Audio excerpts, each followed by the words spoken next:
And here we are again. Here are all of our minor key signatures.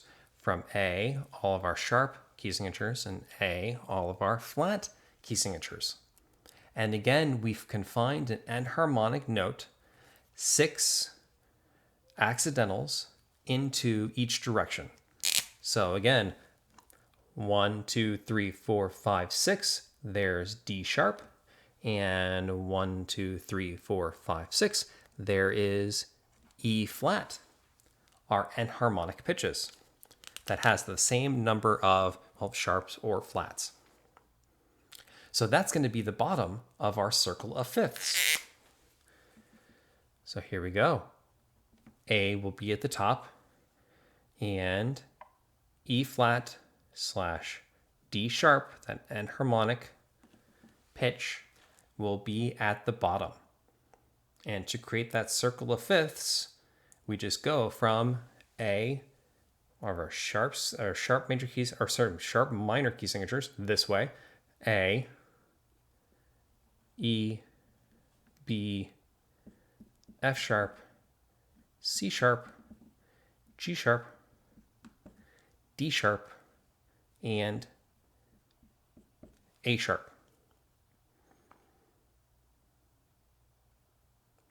And going this way, we have our flat minor key signatures, and we need to arrive at E flat minor right there. So it's E, excuse me, it's A, D,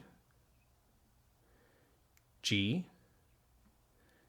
C, F, B flat, E flat,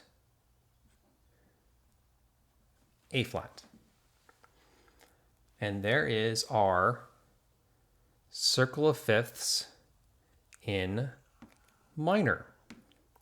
Now, I had written that on the inside and then a little small on purpose because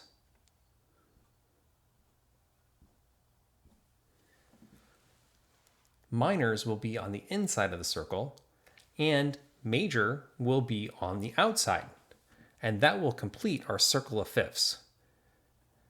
C, G, D, A, E, B, F sharp, C sharp.